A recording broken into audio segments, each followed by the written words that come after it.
So welcome everybody. This is our second lecture in the Summer Design Institute lecture series. My name's Bradley Cantrell. I'm Chair and Professor of Landscape Architecture and the coordinator of the Summer Design Institute. Today we're joined by Mario Schjetnan, and we're also joined by Felipe Correa, the Chair of Architecture here at UVA. It'll be nice to have Felipe tonight helping with the discussion and to introduce Mario. We'll have also Felipe at our next lecture introducing Chris Lee, and then we'll also have Felipe give the opening lecture during the first day of the Summer Design Institute. So we get Felipe for the next three lectures. Busy Zoom season for me. Exactly. Lots of introductions, lots of lectures. So the Summer Design Institute is a 1-month-long introduction to design for incoming students. We look at a kind of range of issues from kind of formal considerations to historical context for design, and looking at multitude of scales from case study research to kind of understanding the landscape or site through the human body up to the territory. I will hand things over to Felipe for the introduction, but thank you all for joining us. Felipe? Well, thank you, Brad, and a pleasure to be here and to meet many of you virtually for the first time as you're joining the A School. It is for me an absolute pleasure to introduce an outstanding colleague and a dear friend.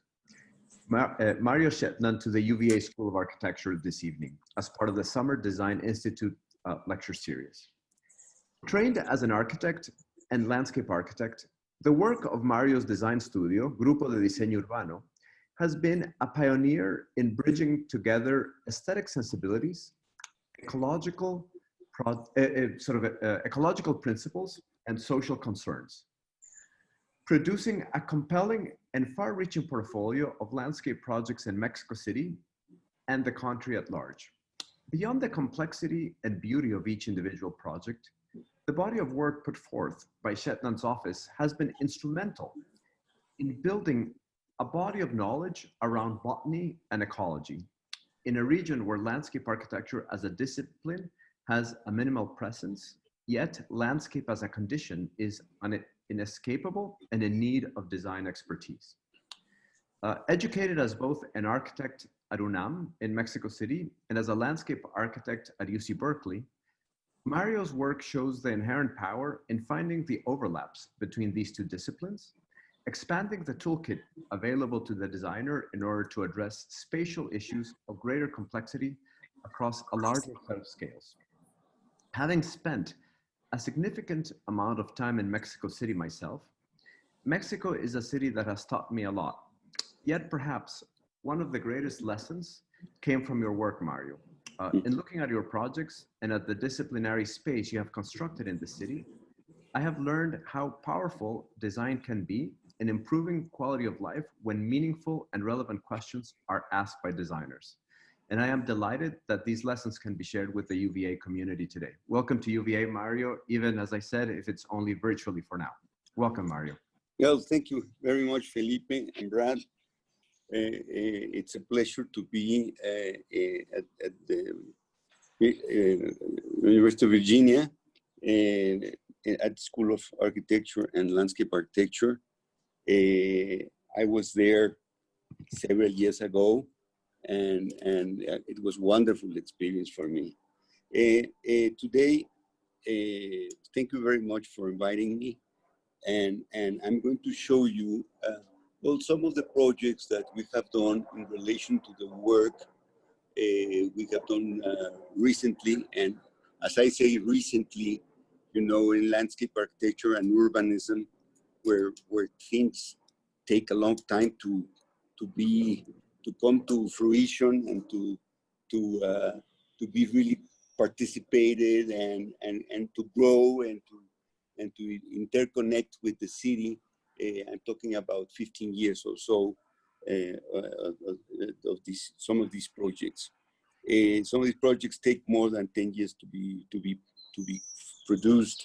So let me start, and I want to, Brenda is one of my colleagues at the Grupo de Diseño Urbano, which is an interdisciplinary group founded about 43 years ago.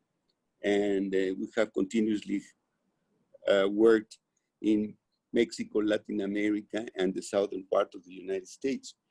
So please, Brenda, start with the presentation. Yes.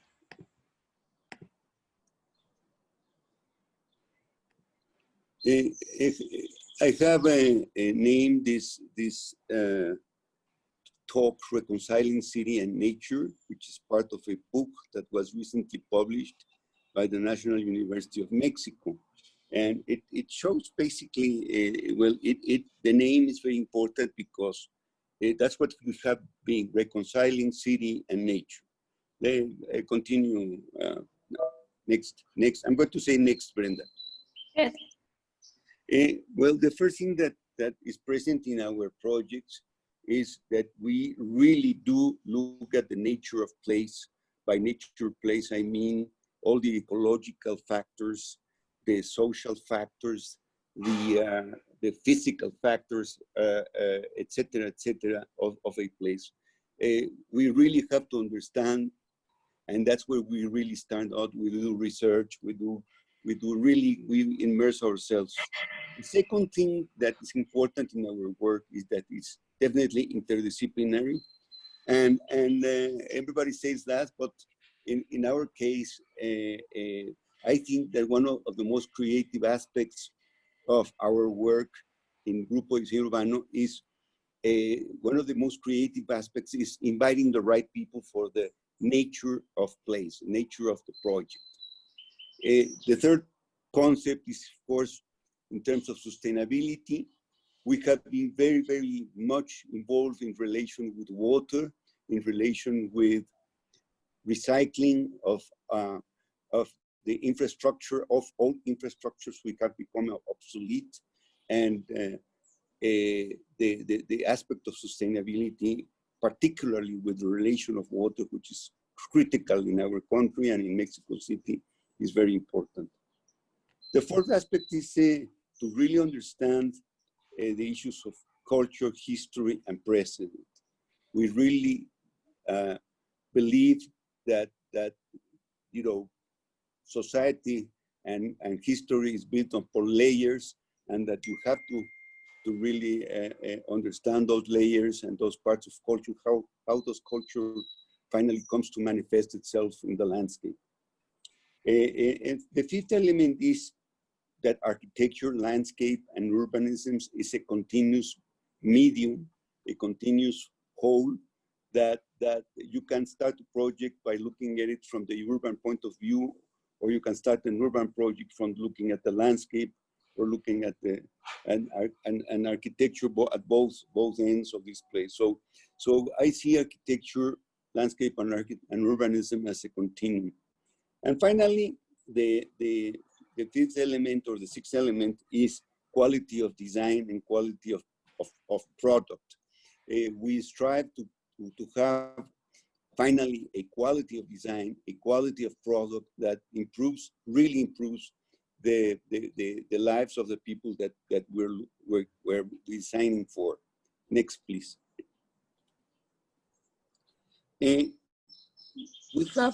We have in our work basically done around these 5 or 6 areas, let's say, of urbanism and landscape. The first and most important is the one that we like more and that we have done more, is to restore the public space, to invent, to increase, and to restore public space. The second is recycling post-industrial sites. As you know, most of the most important urban projects today in all over the world is the condition of transformation of old industrial sites into new parts of the city, or integrated parts of the city. We have done several projects like that. The third element is nature and built patrimony. We have worked in, as you know, Mexico has many sites, archaeological sites, and also we have worked with them also in preservation of jungles or areas which are critical, and we call this a natural patrimony. And finally, we have done also the last two, environmental urban design, which is, you know, more similar in terms of let's say developments, both at the urban and suburban level, and then finally art and landscape. These are, let's say, the areas that we have worked in our office. Next, please. Okay. It doesn't mean that one project, which could be, for instance, restoration of public space, doesn't have to be in relation with all of that. We think that there's a cross section, a superimposition of all of these conditions in any project. So next please. Well, we have this process in our office that we explain the people who work in our office.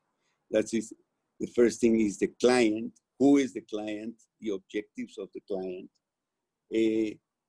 To start to really understand the site, to have the analysis, to understand the project, to have a program to reinterpret and research and to have references of that program, to have the idea of creation in terms of concepts and to reinvent concepts of inherent to the problem that we have, to enter into design, to communicate and present, to socialize the project.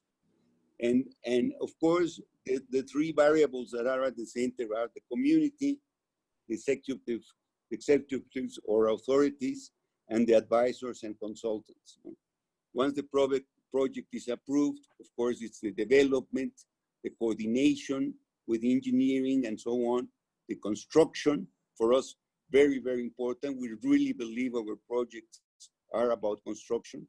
We really believe that to have that continuity of the project from the idea to the construction, and then to report, to supervise, to have the present in the construction site, and then the opening, and to keep an eye and a continuous visitation of our projects in terms of management, maintenance, programming, and operation. That's how we worked in our office. Next one, please. Okay, one of the first projects I'm going to show you is a Natura garden in Bicentennial Park in Mexico City, which, next one please, is the former refinery of Mexico City. Next.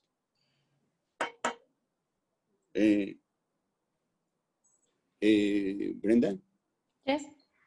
Next. Okay. This is the refinery of Mexico City in 1945. As you know, Mexico City in 1945 was, well, 3 million. Now it's about 17 million. So you can imagine that this refinery worked for 70 years in Mexico City, expanding itself together with the city, because this was kind of the powerhouse of the, let's say, the metabolism of the city. So it went over in different stages. Next one, please. Look at how, again, the refinery looked in 1945. It opened all the way from 1920 to 1995, more or less, 1990, I'm sorry, to 1990. So it's 70 years of production of this refinery, when it was finally closed in 1990. So next one, please.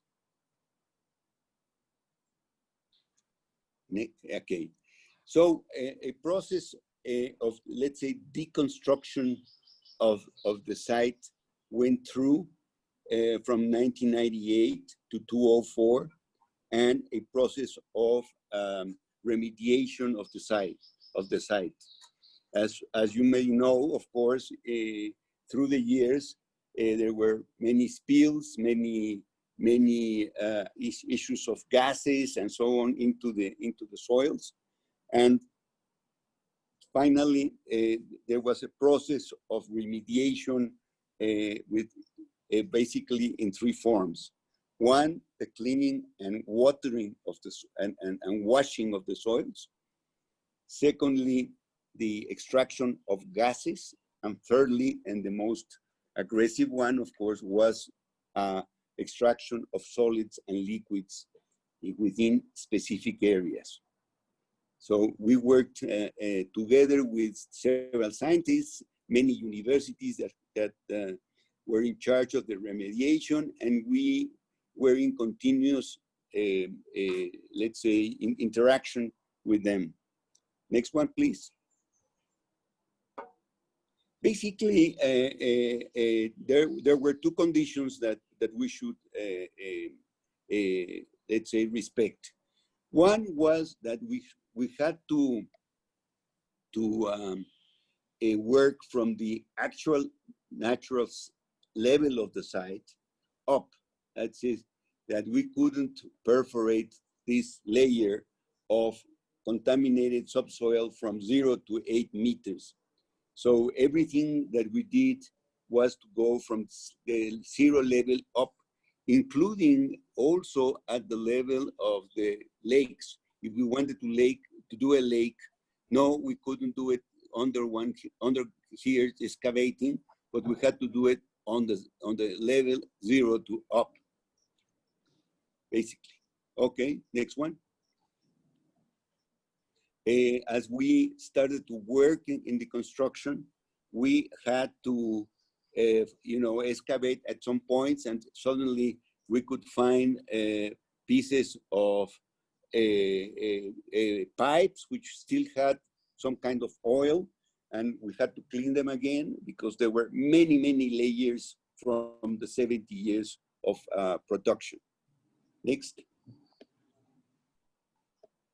Okay, this is the first concept that we produced. By the way, we work here with the office of Ricardo Legorreta and some other architect called Sordo Madaleno, and also with we made a team with the Children's Museum in Mexico City as coordinators for the project. One condition which was absolutely important was that we had a metro station here, and that the site was this way, like a U shape.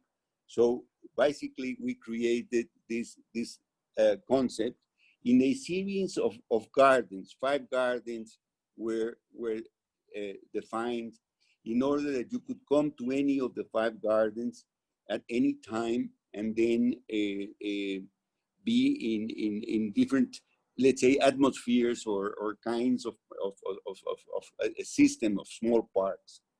Next one, please.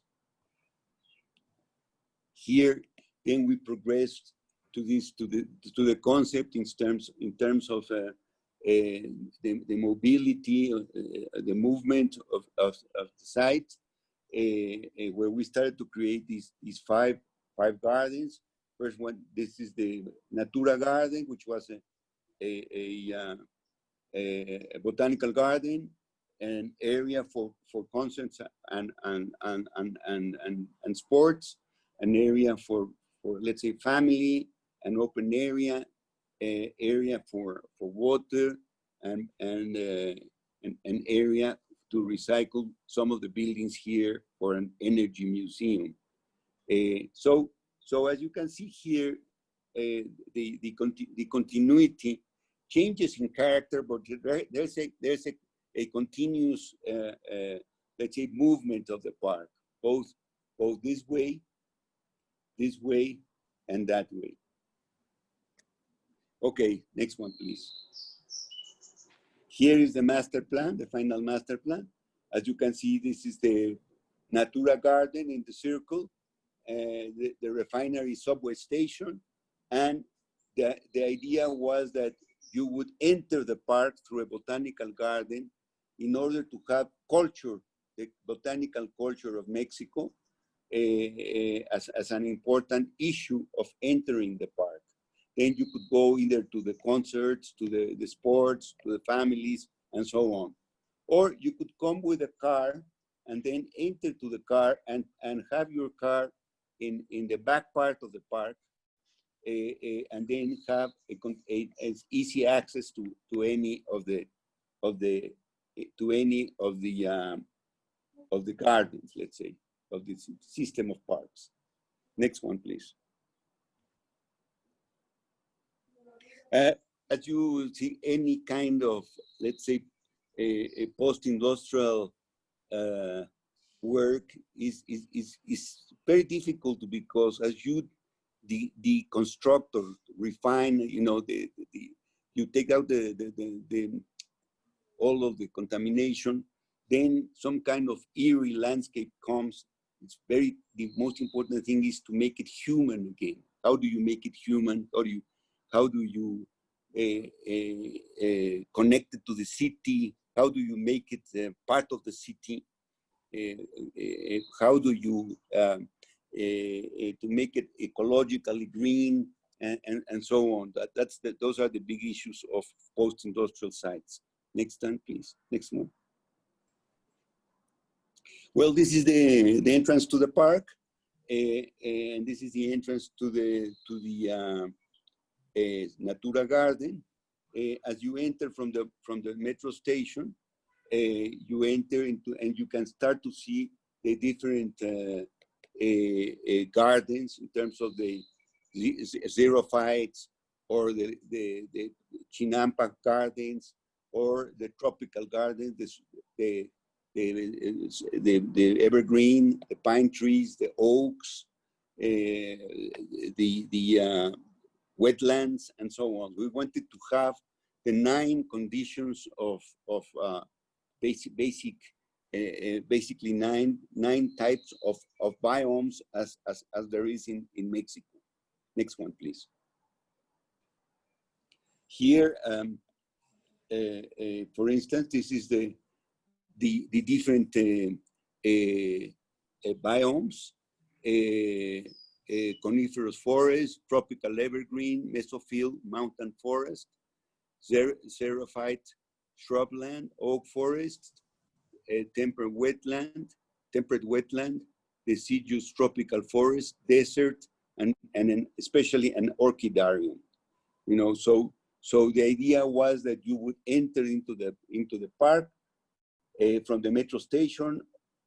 You could come here this way, or if you started to go this way and then visit, you know, and create some kind of a visitor concept like this in a zigzag form.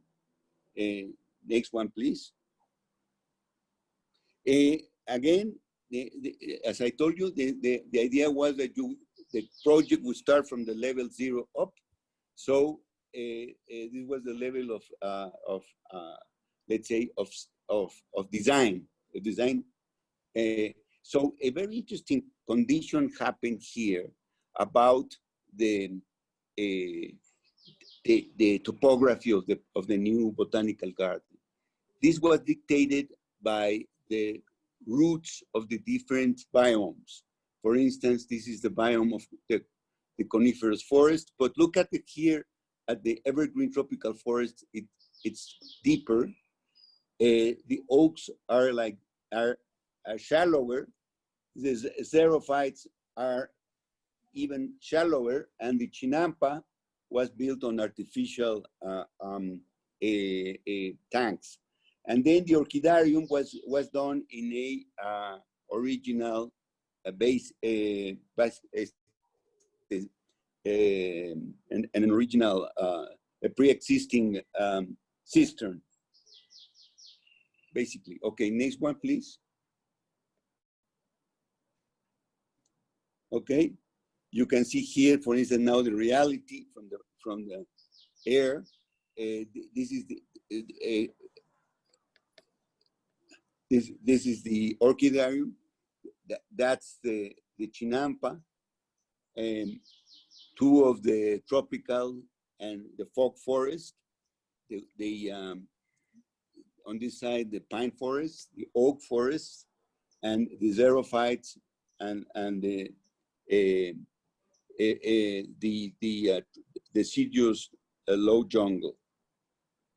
As you can see here, all of the water movement is with a panel of electricity from the sun. Next one, please. Sorry, next one. Well, here's a model of one of the tropical evergreen forest. That means Yucatan, Tabasco, and so on. And as you can see, all of the different conditions of soil were critical. So we designed these kind of inverted umbrellas to capture the water, to infiltrate water here, and then to have the water recycled and be used again. Or the excess of water would be injected into the aquifer 85 meters down into the with some wells or pipes. Next one, please. Now you can see sorry. You can see the biomes in construction. You see that all of this is going to be the new soil. We had specialists from the National University of Mexico to look at this, to define the soils. Here we are, as you can see, we have to put trucks inside these glass houses, and all of these are the specified types of soil that have to be layered. Next one, please. Okay, this is the finished area. This is the Chinampa area. This is the evergreen forest constructed. It's only, in fact, what is fascinating is that in 10 years now, this landscape is completely now constituted. It's completely matured in 10 years. So it's fascinating to see all the different landscapes and biomes now completely matured and stated. Next one, please. See for instance, a tropical ceiba, a whole family looking at the canopy. It's really fascinating to see people who come to see really nature, you know, the value of Mexican biomes. Next one, please. You see here another photograph of the interior of the jungle, of the evergreen, evergreen jungle, tropical jungle forest. Right, Pásale. Well, next one. Next one. Yes. Okay, well, some other areas. Everything in the construction had to be, all the structures and so on have to be demolished, pulverized, and reused during the construction. Next one.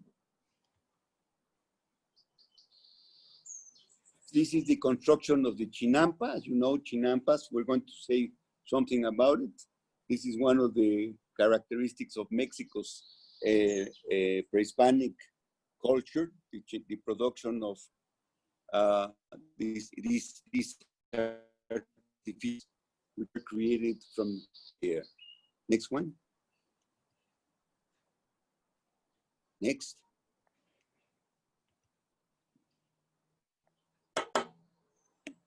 Next. Okay. You see the Chinampa here. And okay. One of the orchidary was the structure. No, espérame, por favor. Pásame para atrás. Atrás.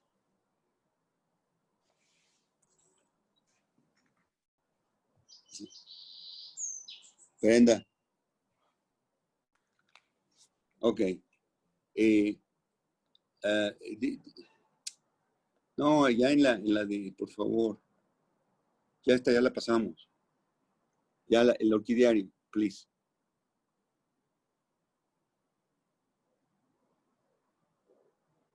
See, something happened here. Maybe we lost contact with. Yeah, there we go. Yeah, we're back. Okay. Perdiste. What happened, Brenda? There we go. Okay, continue.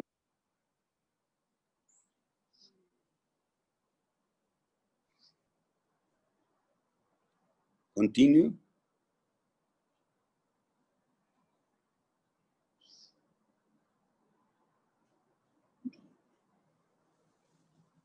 Yes. Okay. You see, this was one of the cisterns, and that's what we put the orchidarium, which was constructed from this a former cistern. La siguiente. Next one, please.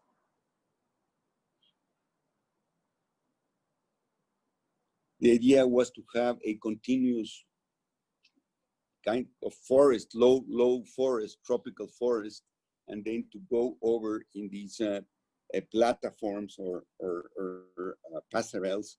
And then all of the orchids were hung from the roof in all kinds of forms, you know, and it holds up many varieties of orchids.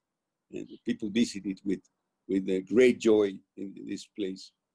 And it's all bioclimatic, It doesn't have artificial means to maintain it. Next one, please.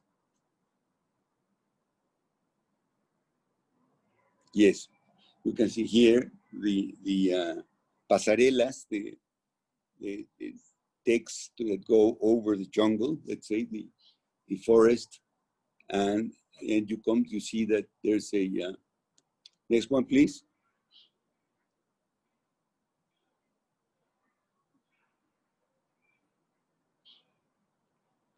Okay, there's a video.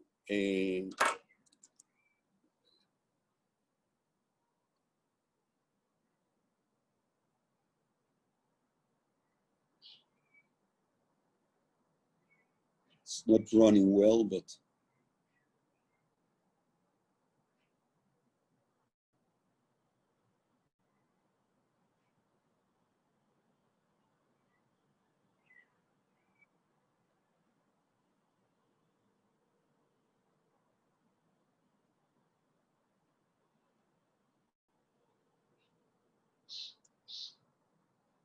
oye, yo creo que vamos a tener que pasar alguna, porque vamos muy lentos.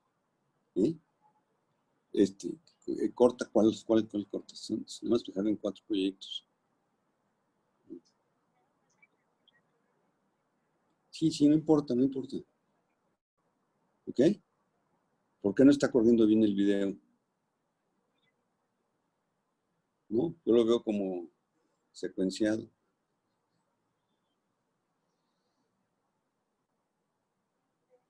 Ok, sigue.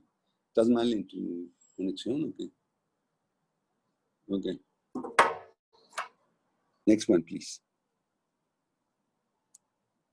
Okay. I'm going to go very fast on this project because I want to show 2 more projects which are, I think, interesting from other points of view. This is a Chapulco Lagoon, a project in Puebla, Mexico.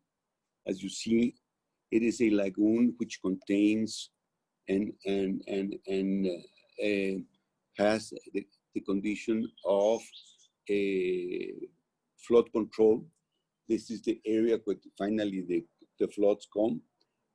Puebla is a city of about 2 million people, east of Mexico City, and this is in an area of, let's say, lower middle class to low middle class areas. You know, so you see lots of public housing here and so on. So we were asked by the city to look at this reservoir, not the reservoir, I mean, at this flood control basin, and to convert it into a park. Next one, please.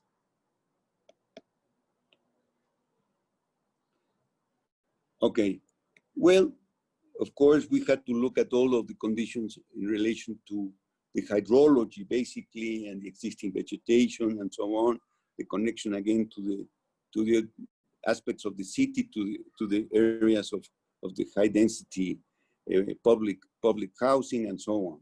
Next one, please.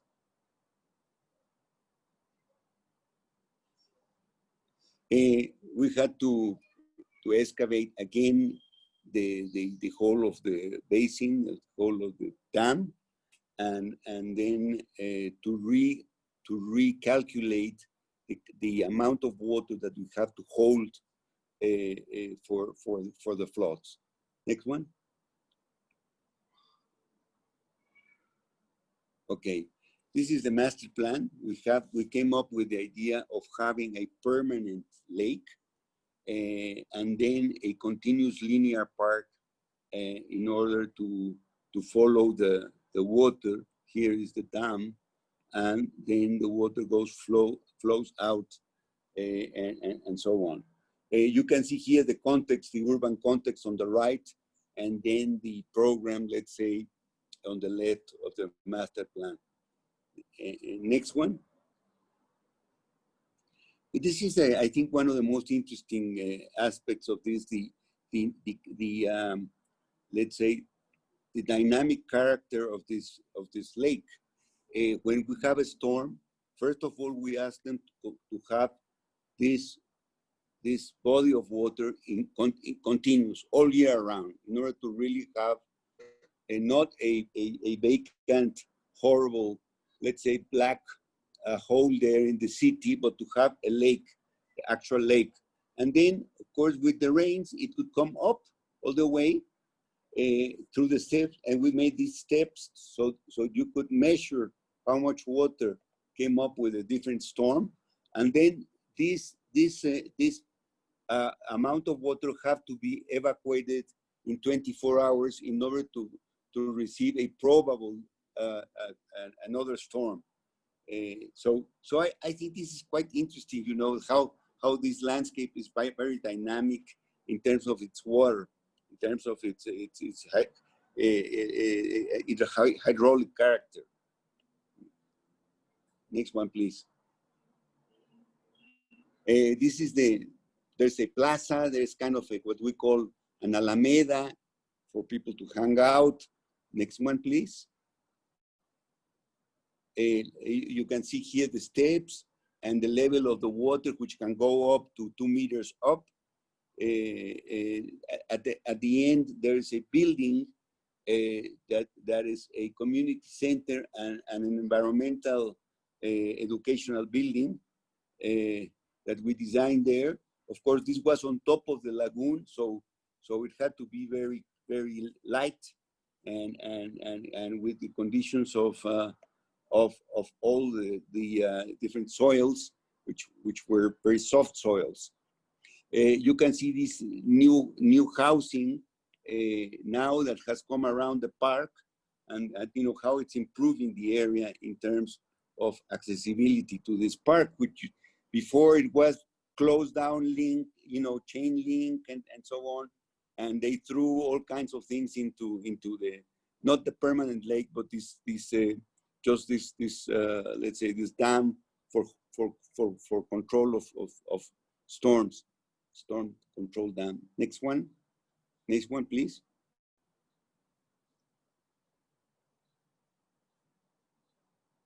Next.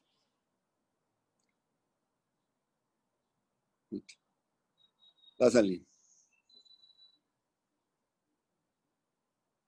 There you go. This is the building. As you can see, it's a very light building. And then as you start to look around the lake now, we visited the lake very recently and we took some photographs and it just looks fantastic after 10 years.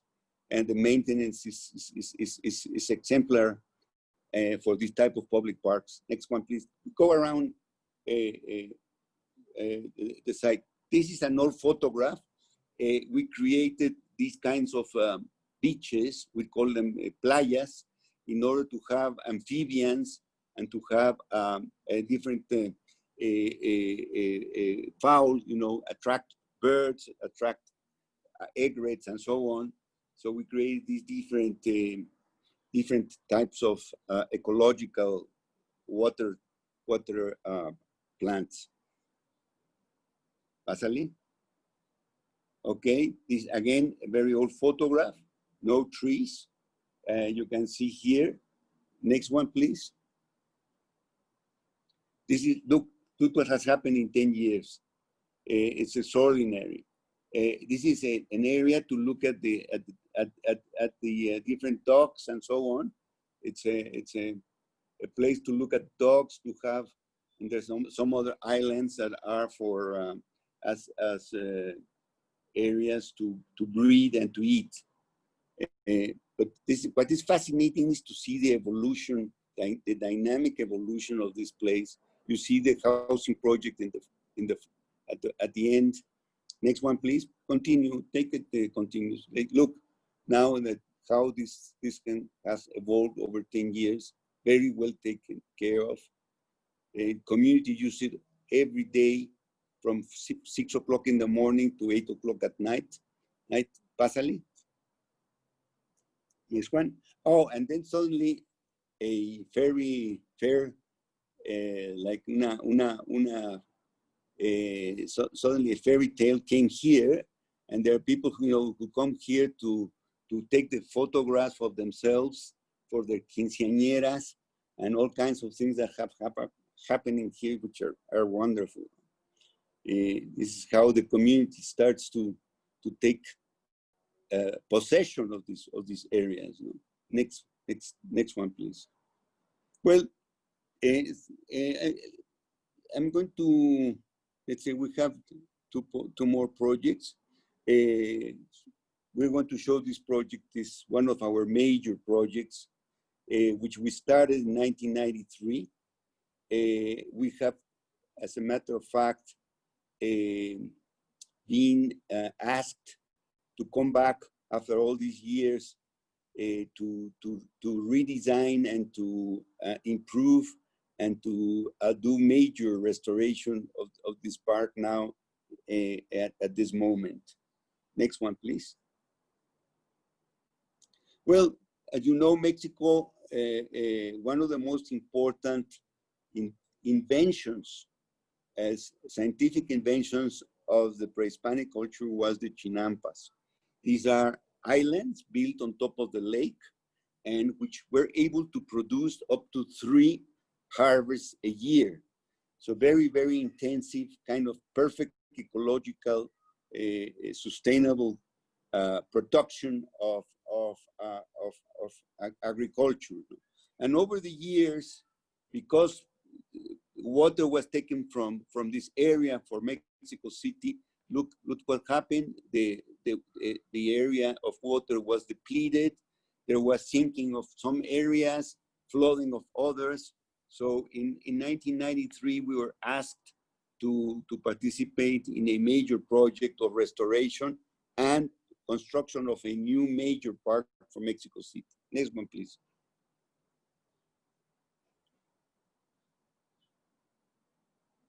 Okay, this is the master plan. Part of the construction of this park was the continuation of this peripheral freeway around the city, which kind of cut the area in two. And on the north side, we created a sports park, with a series of lagoons to capture the water, a major plant and flower market here, and an ecological park on the south side with a new lake, which would be a way to have a water injected or incorporated to the Chinampas, to stabilize the Chinampas. Next one, please. Okay. Well, one of the things that we did in this park, after looking at many paintings and photographs, historical paintings, that we wanted to incorporate the regional landscape by establishing access to the major mountains around the park, you know, from the most important sections of the park. Here, you know, up to this way, through the lake. We analyzed many types of photographs and paintings, and we thought that there were kind of three aspects of the landscape. One, to have the water, at the end trees, and then behind the mountains. So we wanted to reestablish that landscape back to Mexico City, that historical landscape. Next one, please. See, this is the model. Again, the plant and flower market, sports park, and the ecological park with the major a lake here, in order to have water injected here and then bring it over here to the Chinampas. Pásale. Next one, please. Okay, you see here some of the early photographs from 1995, let's say, 1996.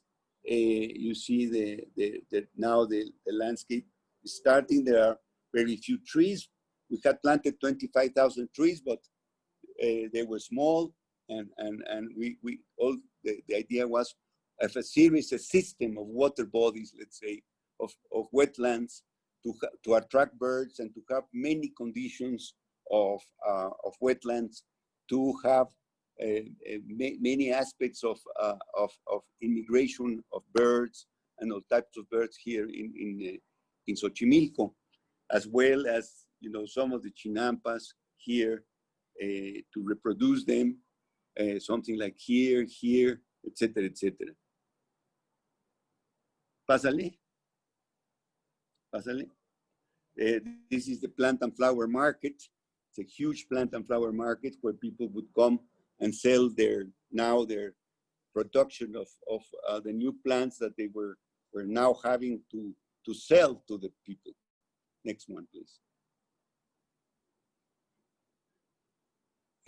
This is the visitor center, where and a water tank here as part of the landscape that we built, a visitor center, an area for a little amphitheater, and so on.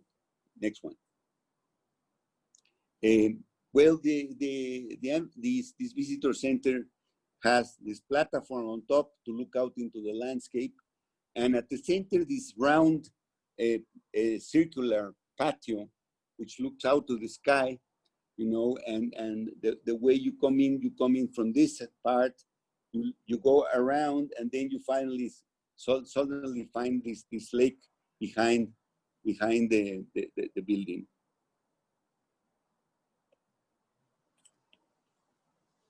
Pásale. Next one, please. See, here is all of the water from a major water treatment plant. It's incorporated into the lake here, and these troughs are signaling into the major mountains. You see, like I say, restoring. Look, this is the freeway, and it's a restoration of this historical landscape of Mexico City, of water, trees, and mountain. Pásale. Next one, please.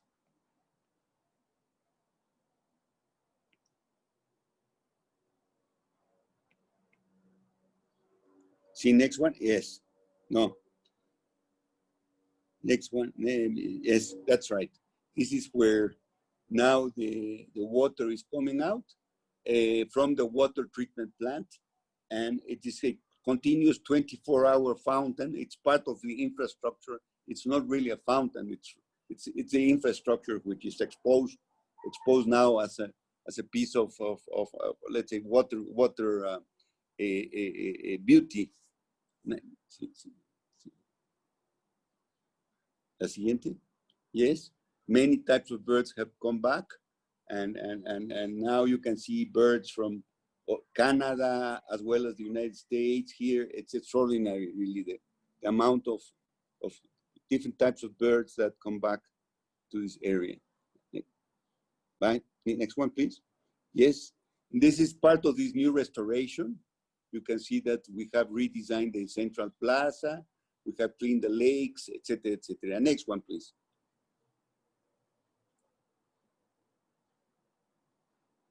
See, as you enter now the plaza, you have many more flowers, etc. You come directly into the visitor center. Next one, please. Okay, I'm going to. ¿Cuáles más tenemos? Two more projects. Sí, la Mexicana y Canal de la Cortadora. Ok, pásate directo a la Mexicana. Ok. Or maybe we can just show this project, not explain it. Wait. Just let's say like a 10-second process. I like this project very much because it is truly an urban project of rehabilitation of a city which is degraded. It's in Tampico on the Gulf of Mexico, as you can see, next to the Rio Pánuco. It's a major river, which is one of the few fluvial rivers with a boat, with ships can come in. Since 1900s, a new port was built here. The city went with a petroleum boom in the 20s, 30s, and 40s, and then went, let's say, went down in the 50s, 60s, 70s, and up to next. So the kind of stagnant the city has established, and all of these areas have decayed a lot. So for us, this was really a challenge because it's a, let's say, a really full integral project of urban design and landscape architecture and water, etc. Let's go pretty fast. Brenda, please. Okay, these are some of the historical aspects of this. This is what we're talking about. This is Tampico, 1859. Go ahead. Yes, as you can see, all of this was flooded area, and it was filled. It's a field area. It's filled. This is the historical center, and this is what we found in terms of conditions of the soil, as well as the conditions of the canal, which was then, of course, polluted. It flooded. Etc., etc., etc. Many hydraulic problems. Next one.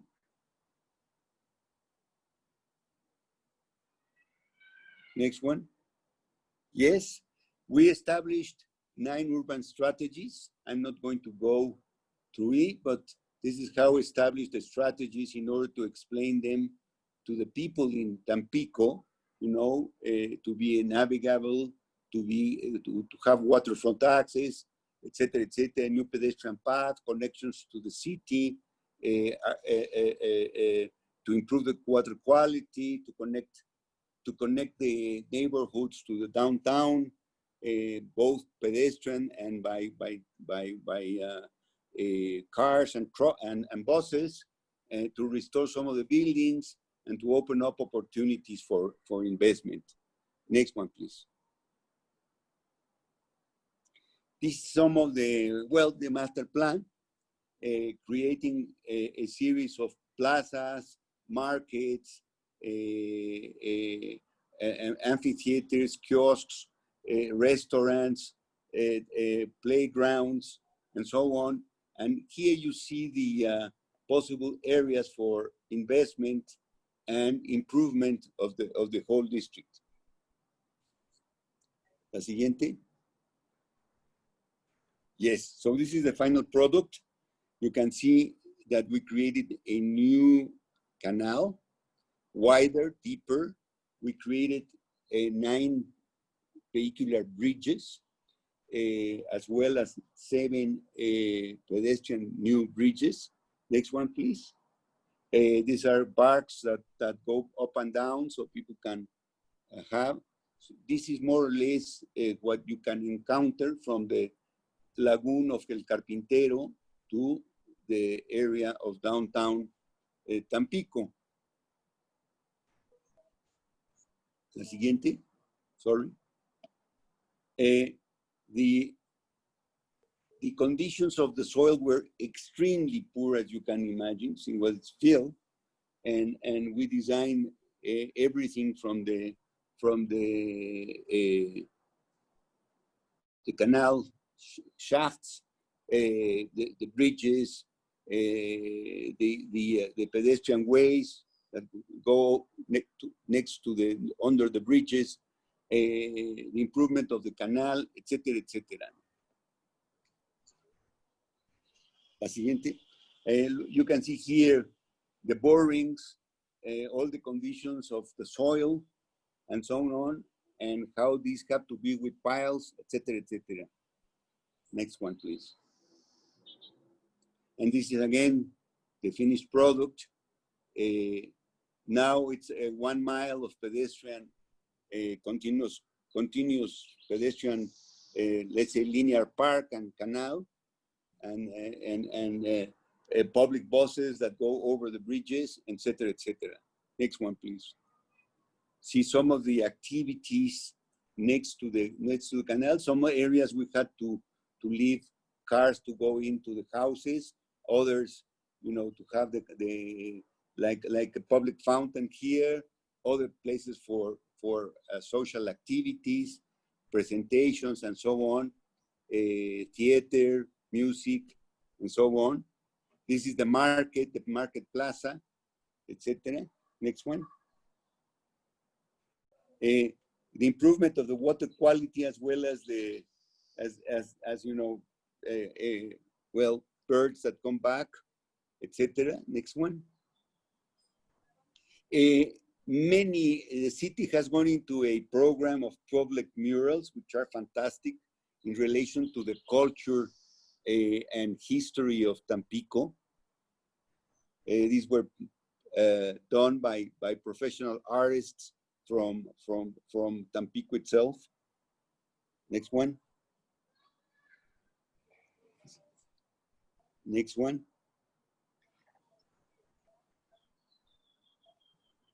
Next one.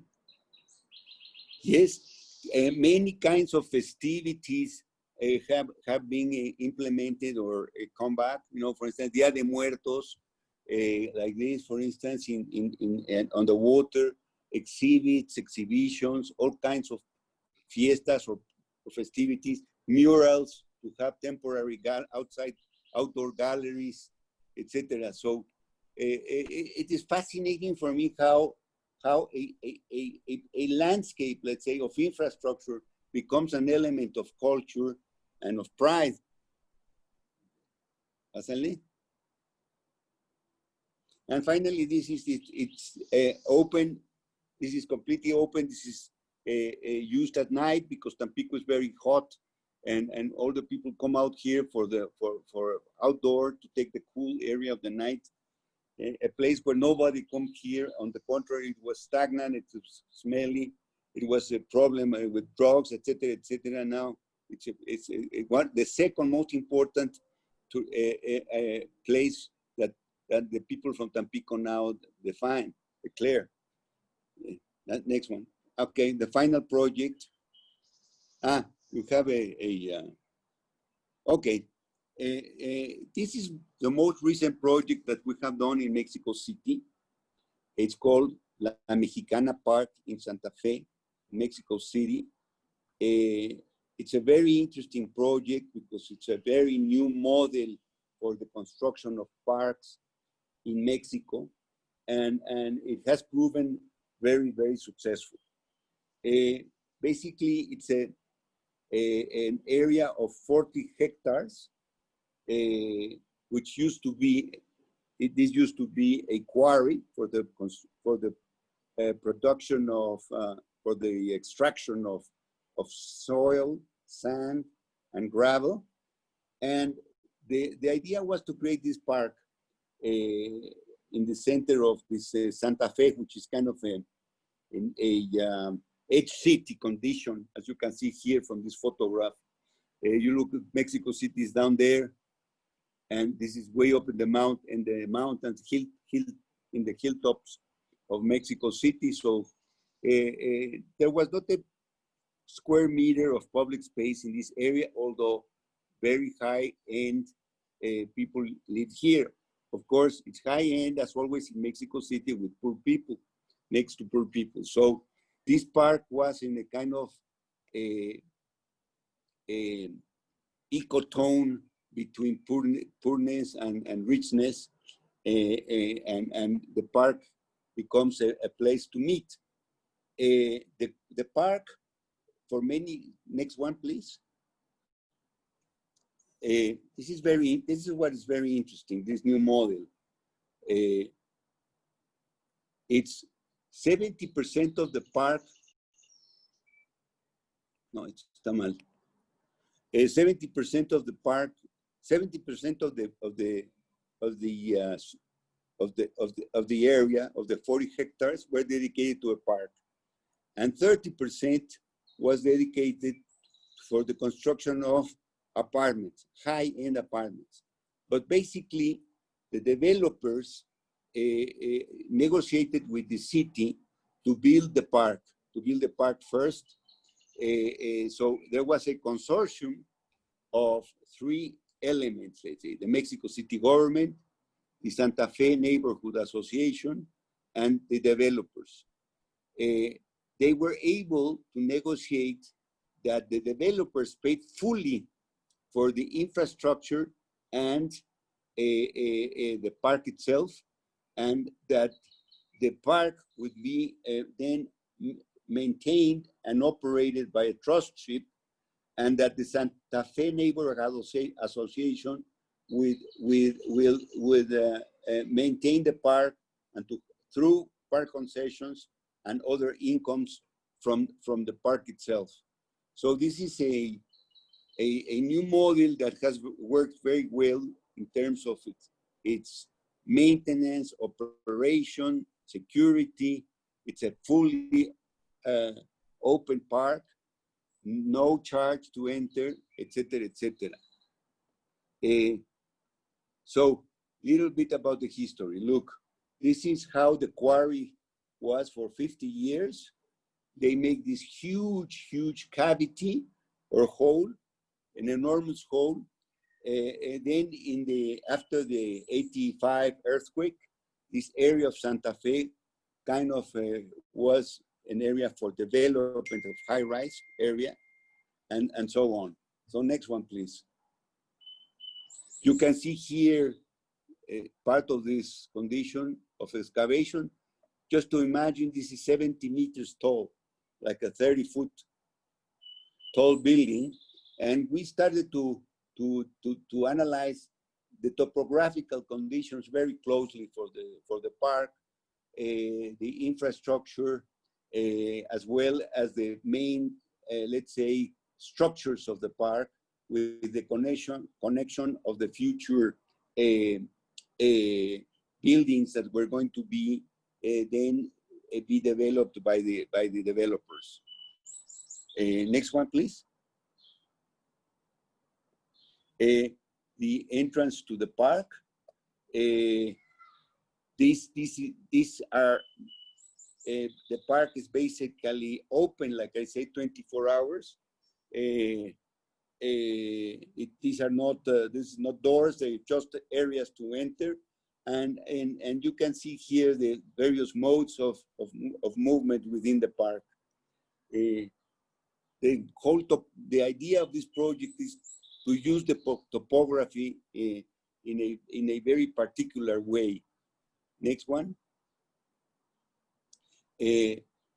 At the southern tip of the project, we established to have a civic area, which there's going to be a future church here and future development, and there's going to be like a rambla to have cafes and outdoor activities, as well as connection with the tall buildings.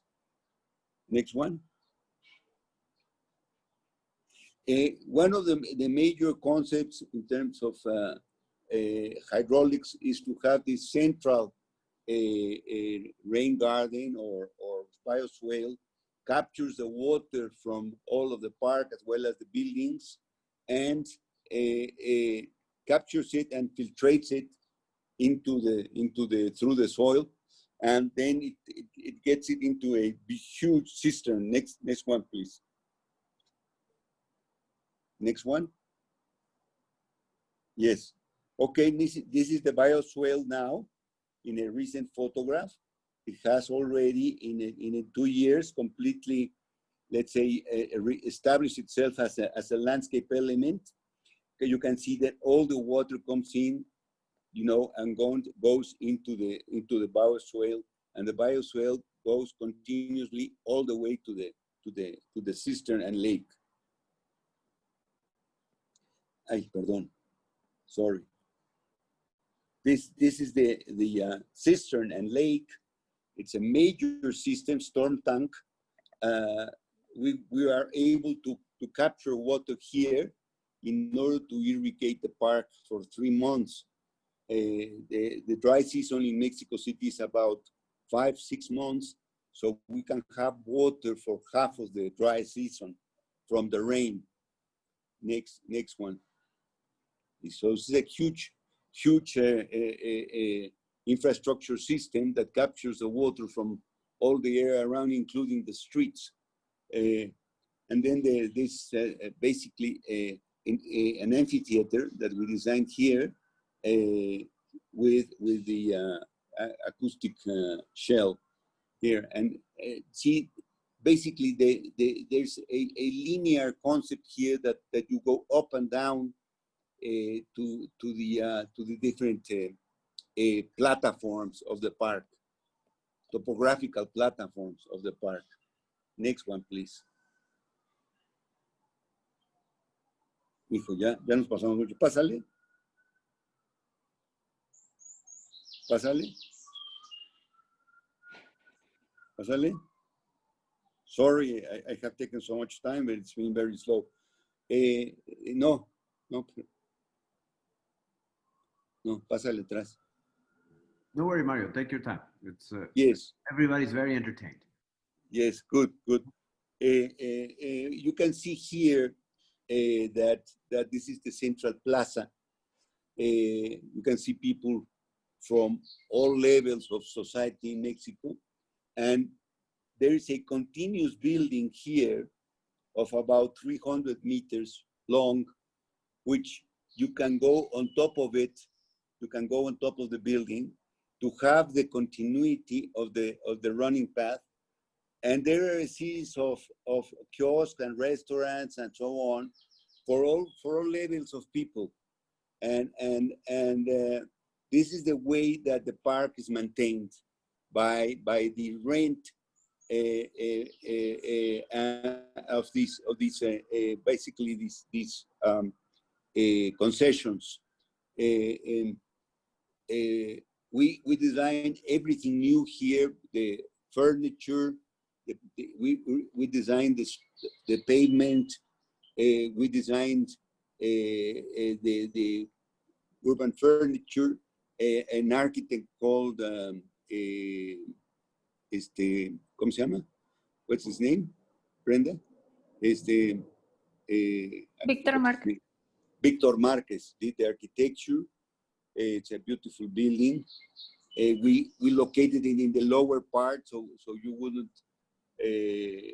so the building wouldn't, you know, have obstruction with the park. On the other hand, it's very well tucked into the park. Next one, please.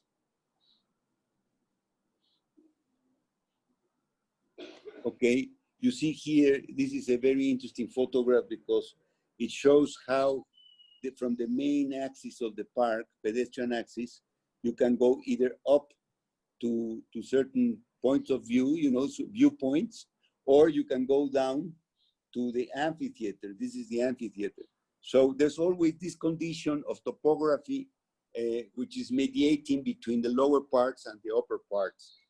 And that makes it a beautiful dynamic passageway of the park. Next one, please. Again, the view from the building, you know, from the roof of the building up to the lake. This park is just full on every weekend. Of course, right now it's not. It's closed at this moment, unfortunately, due to the coronavirus. But you can see that in 2 or 3 years, all of the trees and the plants are completely again matured and established, and it really starts to have an incredible activation of people. It has become now the center of this whole district of Mexico City. La siguiente. We have one of the largest skate parks in Mexico City, and it's again tucked into the topography. This is the running path on the left, and the areas of vegetation. You can see the model that we created there to locate the concept of the skate park. Of course, we had specialists to design at the level of detail the skate park. La siguiente. Another view towards the southern part. You can see that this is going to be the civic area. We have also a dog park, a huge dog park here. We have what we call the hidden garden here. We have, for instance, a children's park here. You start to see that it's up. This is up. We have another cafe here and another cafeteria here. And as you come, then this is the bioswale that starts to go through. And then this is the street. And again, all of the running path around the park. Finally, pásale. Next one, please. This is the hidden garden from top of the mountain. This is kind of a negative positive of the soil. Again, with hammocks. Look, hammocks. You can just lay here on this grass area. Again, you don't see the large building, and all of these people have now, all the apartments on the side. There are going to be apartments on this side, you see, and on that side, and it's going to be like let's say a Central Park in Mexico City. What is very interesting of this site is that fascinating to see that it has something like 32,000 Instagram photographs only of the park, of people photographing themselves in the park. It's fascinating to see the young people, how they photograph themselves and be within the park and have their comments of the park. Next one. See, the park is used at night. You see all the restaurants and the different for taco places and hamburger places and so on. here open at night. The park is open. All of the concessions are open till 10 o'clock at night. And the park is open from 5 o'clock in the morning to 10 o'clock at night. It's again open. You can come into the park, but that's where when the park is maintained and irrigated and so on. So it's a very interesting model because now it's the best maintained park in the city, the safest park in the city, and so on. That's it. Thank you very much. Oh, there's a okay. Look, that building on the right.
Well, that's it. That's it. Thank you very, very much. I'm sorry to have taken so much time. Mario, thank you so much for a phenomenal lecture and sort of an incredible, I think, sort of the overview, not just of your projects, but of this amazing city, which is Mexico City. So Mexico City that has sort of in many ways been integral to fueling them. So with that, I think I'm sure that there are many questions in the audience. Will you take a few questions? Of course, I have all the time you want. Good. So I think people can just, people can either sort of ask questions via the chat or just unmute and speak. And I'll maybe start with the first, a very first brief question, which has to do about one, sort of the rigor of your projects at all scales.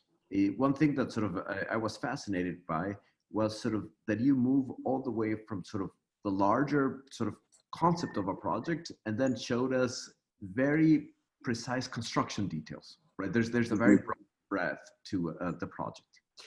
And I wonder if you could speak within that sort of scope of work a little bit about something that I think is extremely powerful about all the projects that you showed today, which is the rigor of implementation. They've all been built, they've all been tested, they all have a life of their own beyond the completion of the project, right? So I wonder if you could speak a little bit about sort of the implementation of the projects, which you make it sound very easy, but we all know that it's not. Yes. Usually, for instance, that's why you have to define very clearly, who is the client? Sometimes the client is not the city, but the citizens, you know, a union, a neighborhood, etc. You have to, I think that over the years, and I learned this from Donald Appleyard from Berkeley, you know, the public participation, many people talk about this, but I think we have developed a condition to explain That's why I say explain, present the project, present the process of the project very clearly to small to small actors. I think, for instance, I don't believe in a massive kind of let's say hand up and big presentations. I think that we have to go to different actors, to different groups. For instance, in Chapultepec Park, we had as much as 100 presentations.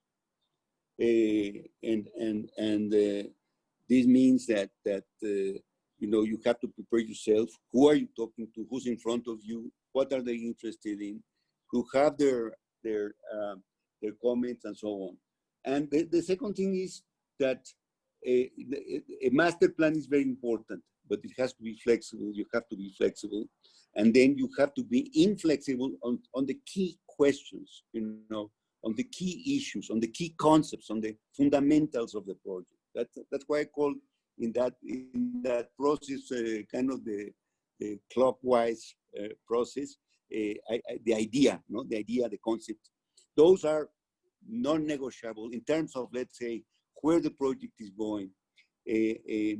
Now, these things can take, like the project in Tampico took 10 years to do. It took 3 or 4 administrations of different parties, imagine. In fact, one of these administrations of 3 years, we were kind of kicked out by the new mayor. He didn't want to hear anything about this project. But then the new, the people wanted it, and they asked us to come again, look at the project, continue the project, be there. We insist very much to be in the implementation of the project. I do visits every month, every 3 weeks to all the projects that we're doing, and therefore I have people on site from the office. We insist very much on this, and because people sometimes think that it's not important if you change a material from A to B, or if you put the tree from Z to D, no? And I think it's very important.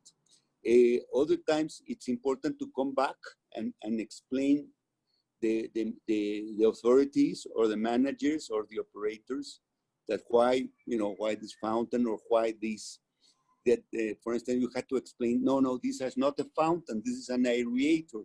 It has to be 24 hours. It has to be 365 days. So, you're still involved with your own clients, with your own projects for many years, and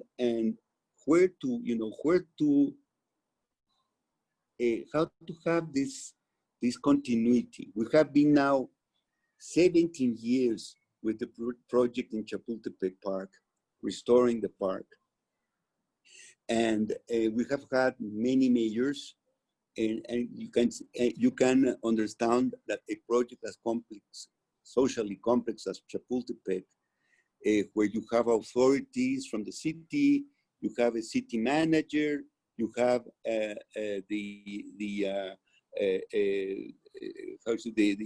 Chapultepec trust, which is a private group. You have then a group of representatives from the city.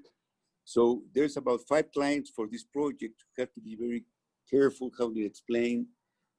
You have to hear, you have to listen. That's what it is. Mm-hmm. Yeah, we have a couple of questions in the chat. And I think I'm going to read both because I think they're interrelated. So the first one says, thank you for your presentation. There's such impressive design, and it's incredible to see the results in such clear photos. I'm curious about the property values around La Mexicana, and if higher property values ended up causing displacement of some of the poorer communities you mentioned at the beginning. If the demographics didn't change, how was that prevented? And I think the second question is similar, so I'm going to combine both. Yes. Okay. is there any consideration paid to the possibility of gentrification of the areas that surround the new developments? Yes. That these fantastic changes could also lead to. Yes, very good question. In case of La Mexicana, there were no, let's say, surrounding communities next to the park. All of them were rich people, and the apartments are going to be for the rich. But having said that, we incorporated and we studied very clearly what people from the surrounding areas, not the immediate areas, but let's say the surrounding areas, which were poor, would have to do to come to the park. That's why we had very simple slides and children's play areas, the skate park, to bring the bikes, and to have also access to very low cost, for instance, tacos and tamales and so on. So they could also have a picnic there, and so on. Yes, it has improved values around the park, and it has then become a good business for the developers. But we didn't displace anybody, nobody. These communities are in this second ring, let's say, of accessibility to the park. We have public transportation to the park, so that is the condition. Other parks, like Xochimilco, are so huge and so isolated that they haven't displaced anybody. On the contrary, they have bring people in, and so on. I think parks are also part of the structure of the city. I think that the void is very important because it structures the city. Gives form to the city. We start by the void. That's how the city started, with the void, with the plaza, with the park. In case of the Philip II, Philip II ways to design a city in Latin America, and I still think that this is very important. For instance, in areas where we're doing an area of a post-industrial activity, and we're starting with the parks. We're starting with the system of parks in order to give value, but in order also to have, like I say, the human presence, the natural presence of areas which were completely devoid of the industry is basically opposite to human contact and human living, no? So we have to bring this. So I believe very much in terms of a landscape architect, which establishes the condition of form for the city and for the let's say livability of this part of the city.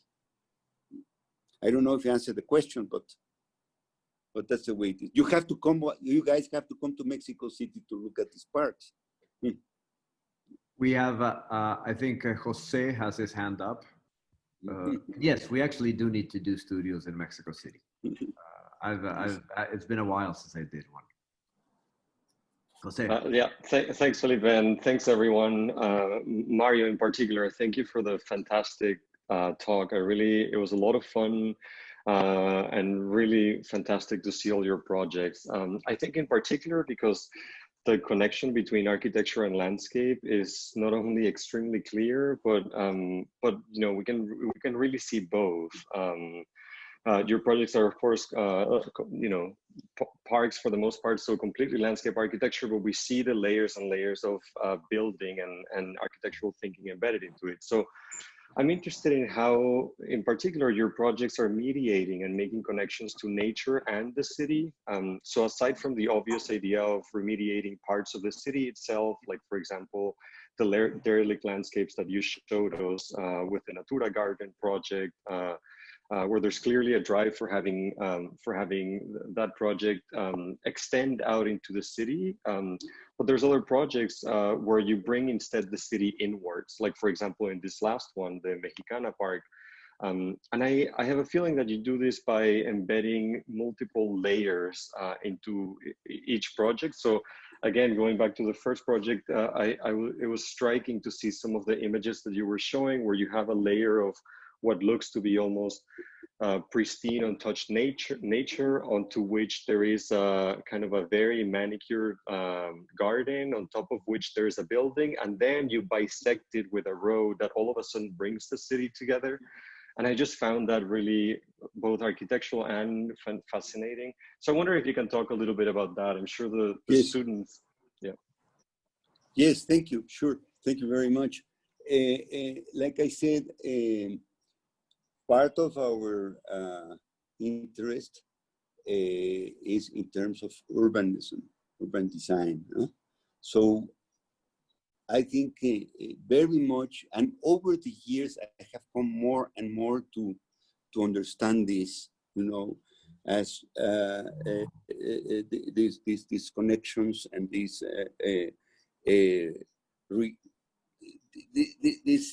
how do you say, interactions between the city and the park. No, one of my first parks, I completely, let's say, created an indoor park, let's say, an inner park. And I saw some areas of the park which were not used.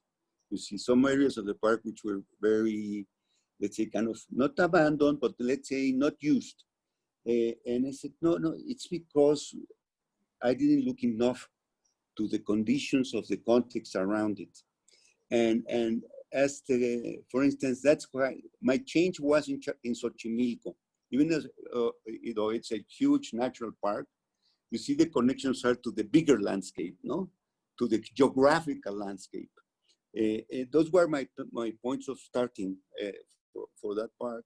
And from there on, I think I have been more and more persistent in connecting these. For instance, the park, the linear park of La Cortadura is the opposite. It's an urban context within a park. It's opposite. It's not a park with an urban context. It's an urban context with a park. And I was very careful because to connect this, to be able to have the continuous path to go along the canal, as well as the other crossing, you know, for the pedestrianization, and to have people walk from the communities to the city. So I think that again was given to me by some of the great urban teachers that I had at Berkeley. For instance, in terms of urban design, people like Christopher Alexander, people like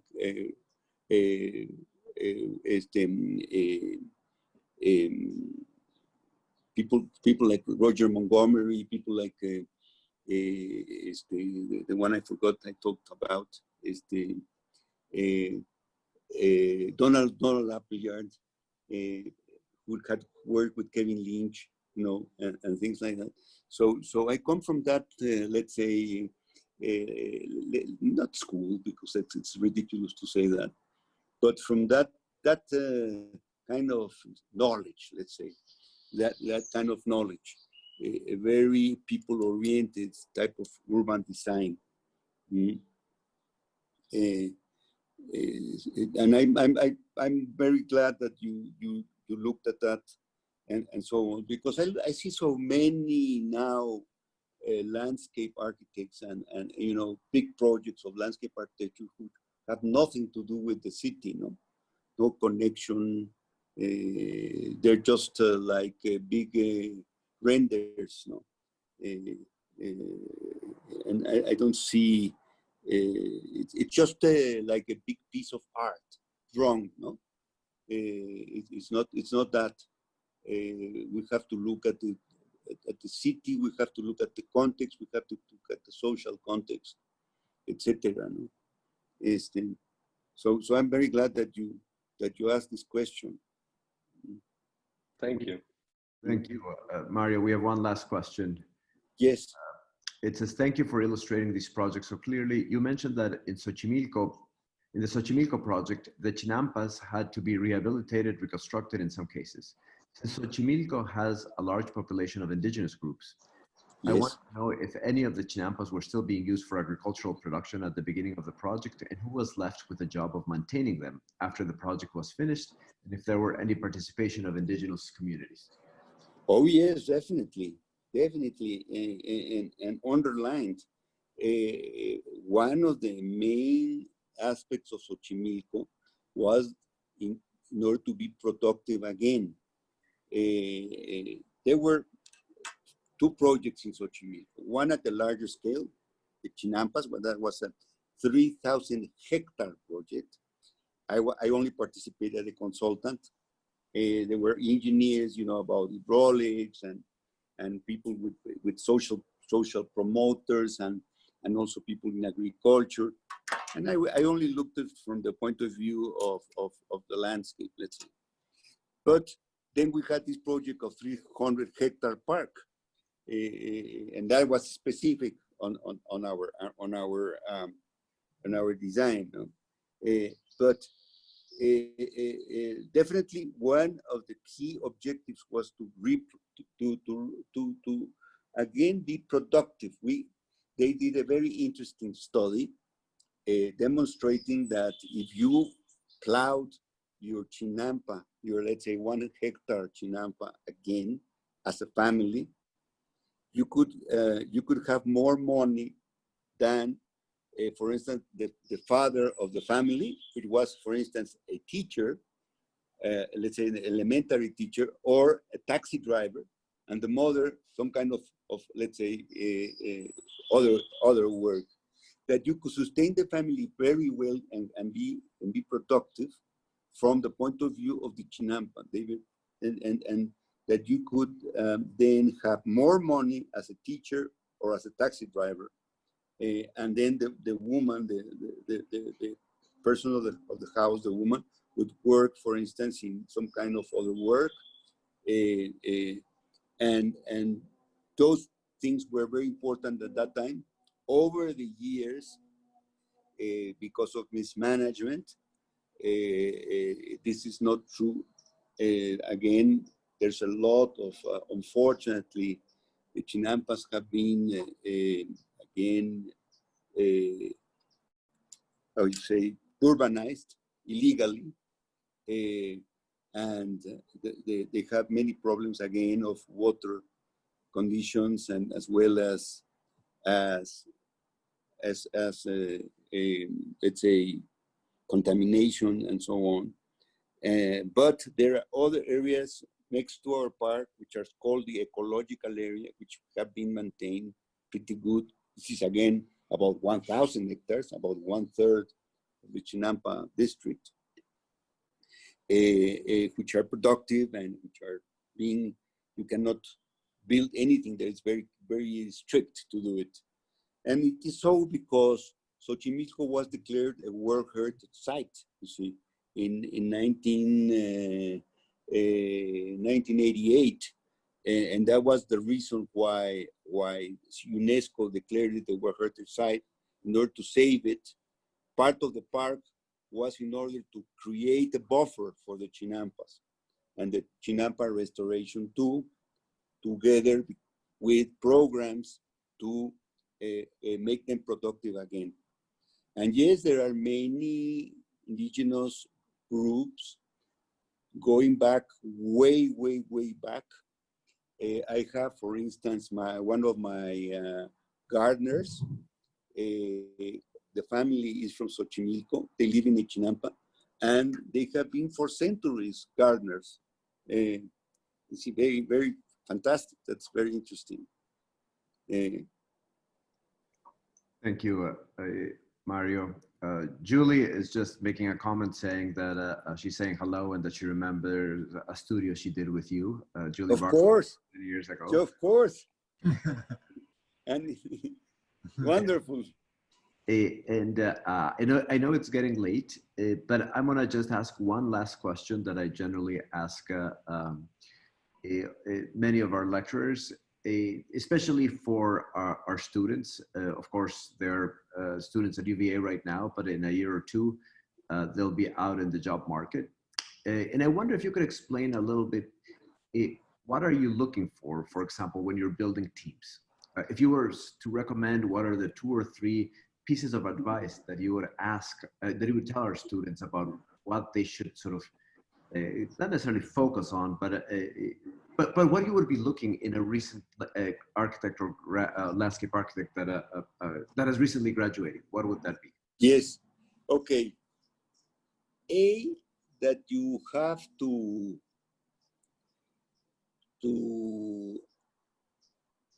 work in either for the government or for private enterprise in a very good office or a very good institution. Several years, because that's the way you get exposed to the world, to the realities of the world, and exposed to many people, to many people, more than a small office, let's say. There's no rule, of course, for that, but that's what I think. One of the ways to do it. Secondly, is that when you have dreams, really, when you have, for instance, I always said, oh my God, how much would I like to do Xochimilco? So, right? Because of course it's the insignia of historical landscape in Mexico. And you know, you start to go, you start to meetings, you start to get in, and suddenly one day the opportunity comes. It's like and I was invited one day with many other architects of Mexico, and you know, the best architects, to a meeting with the mayor. Said, what shall we do in Xochimilco? And everybody said, you know, well, we should do a museum, all the architects, you know. And I said, I very simply said, I stood up and said, well, let's do landscape. And the mayor said, that's it, you know. And we have to restore the landscape. And so they said, come, you know, in 2 days, come with me, blah, blah, blah. And there we got the project. So and again in Chapultepec, if you have you know, you have these, what do you really want to do? What your aspiration to do? For instance, one of my aspirations now is to do a fantastic cemetery. I haven't had the opportunity, but someday, because I'm thinking of it, it will come. You understand? It will come. I know it will come. So the second thing is this: to have a clear aspiration of what you want to do, because that aspiration drives you to the right people, right? To the right direction flow, let's say, of things. And I think I believe a lot in that. And the third is that you can't. This is not a profession overnight. It's a long profession. You know, I feel that since last 10 years, I'm finally having understood. Like I say, I'm still learning about the city. You know, how to connect the city to the landscape. I also think that teaching is fantastic, because you learn a lot from students and from teaching. I believe a lot in teaching. Unfortunately, I haven't taught in Mexico City landscape because it's difficult. I have given courses and so on, but I have taught in the US. So also teaching is a kind of a beautiful dialogue with the young people, with students. And then just to grind, you know, to look for the projects, to be very with the antennas up. If you're in the right office, you can get the projects that you're looking for. Just don't get, I mean, that's why I tell people, just don't get any job. You know, what I need a job. No, you don't need a job. You need a specific job, right? You need the job that really is going to give you, to nurture you. Even though at the beginning, it's not going to pay a lot. I worked for 5 years in the government, in the housing projects, in the housing agency in Fonavit. I learned a lot about my country because I traveled all over Mexico in those 5 years, all over Mexico, the 32 states. And I learned a lot about different areas of the country, how Mexico is an incredible, you know, array of cultures and differences, and also how the politics are, you know, what the people, how politics are done in Tamaulipas versus Oaxaca, no? There are very different symbolisms and traditions and so on. So that's the way to do it. Well, Mario, thank you so much. This has really been a phenomenal afternoon. We owe you a dinner, but yes, you do, with wine. with a lot of wine, but we'll have you here in person, and we'll have to do something a little more long term. Yeah. Yes, exactly. Thank you, Mario. Thanks, You're Mario. very welcome. Thank You're you. very welcome. Hola. Hola. Oh, how are you? Good. Julie, wonderful to see you. It's great to see you. Yes, a big kiss. No.